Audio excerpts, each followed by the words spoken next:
All right, folks, we're back for the Tuesday episode of the weekly challenge. We are on board number 3. We've gotten off to a very good start. We think the first board will likely be a swing. Can't be sure, but we haven't done anything weird at any point other than our first opening bid, which might have led to that good score. This normal 12 count, we have no choice but to open one club. We open our longer minor always, and partner jumps to 3 clubs. This is a weakish raise, but it's kind of like more like a mixed raise, I would say, because the robot sometimes will have like 8 or 9 points here and still make this bid. Moral to the story: we have no reason to do anything, and it looks like the opponents might have some major suit stuff. So here we're happy to be kind of preempting them. We hope out of their best spot. Wow, this one's going to be very, very simple to play. Take a look, folks. We have losers in our hands that we have no way to get rid of. This is a very fast hand. The only thing that's going to be a question is what's going on in the club suit. The diamond suit is quite as maybe this is the day of good diamonds. The last hand we had solid diamonds with 4 of them. This time we have solid diamonds with the top 3, but no way to throw away any losers, right? When you have mirrored up distribution, meaning the suits that matters that we have losers in are just the same. We can't really pitch anything. We're just going to take those losers at some point. So here, just like last time, what's the next step for this hand? Well, it's going to be the club finesse. So where do I have to win this? I have to win it in the dummy. There's my king of diamonds play. And here comes the queen of clubs, our finesse. No dice. No big deal, though. Nothing we're going to do differently there. Now we get to the business of drawing the rest of the trumps. And now we're going to strip this hand down. What I mean by that is I'm going to play the ace of diamonds, right? Just to make sure they don't have the ability to exit a diamond. I'm also going to play a low heart to the jack. And here's what I'm hoping I can do. I hope they play a heart here. Or they maybe play a spade and switch to a heart. Let's pray for that.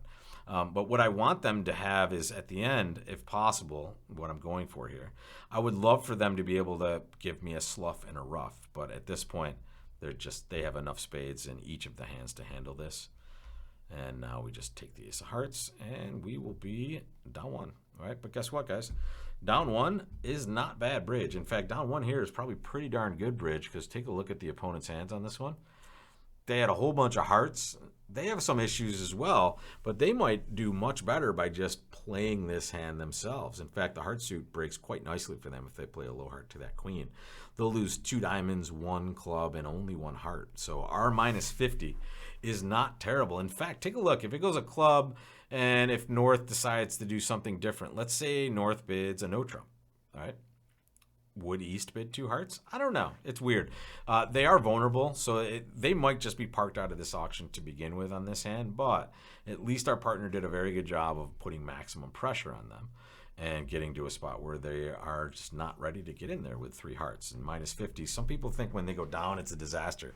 It could be very far from the truth. It could be an amazing score. In fact, here, all things being known, the opponents would choose to play in hearts for sure. All right, guys, let's look at number 4. And it looks like another no-trump opener for us here, maybe. Would you open a no-trump with this hand? Take a look, calculate a little bit, and let me know. If you need more time, you can always press pause as usual. So here, I have 17. And I have a 5-card suit. Now, I will grant you, it is an ugly 5-card suit. Headed by the 9, you can see a lot better suits out there, folks, than this. However, I will give you this just rule of thumb, especially in these imps tournaments. It is very normal to just upgrade a little more aggressively, right? Especially when it's a tournament like this where we're going to be rewarded for that aggression. But here, anytime I have 17 in a 5-card suit, I'm going to upgrade, except for just truly terrible hands. And this is close to that. But in my opinion, it's just too good to open 1 no trump and avoid this. So I get to open a heart. And then I'm going to treat it as balanced if they give me the chance. Here they just bid 2 hearts. And now the question is, how do we proceed to game? Should we proceed to game with this hand? And the answer is, I'm not sure, actually. It's a weird spot. We can bid 3 hearts, and this is probably going to be the bid I choose on this one just to give partner a chance to bail if they have a really bad raise. What I should know is partner doesn't have a really good hand because they could have juried, right? So the beautiful the beautiful thing about playing Drury as a convention, which is what the robot plays here, is when they don't Drury, right? They're kind of denying that good 9 or 10. But really, I could make game opposite like a good 8, maybe some 7-point hands. So I want to give partner a chance to kind of kick it in. And I honestly, I'm not too upset if they pass with their minimums, like their bad 6s or 7s. So here, I'm going to bid 3 hearts. Just give them a chance. I don't make any other call in this. I don't like making any sort of natural game try because I don't want to give the opponents any information. But also, I don't really have any issues in those side suits. I just kind of want to know where partner is in their range. And they pass. Let's hope we're right. I guess we might be wrong. I don't know. We'll find out. These are the times we hope our finesses are losing. Unfortunately, they're taking this first one for us, which is a pretty bad sign. We're hoping for bad heartbreaks, a whole bunch of this stuff. I would say if we play Drury, guys, I would have big game with this hand. Right? I have a 9th heart. Right? I have 4 card support. I have some shortness value here, right? And remember, I would Drury with any 9 points or better.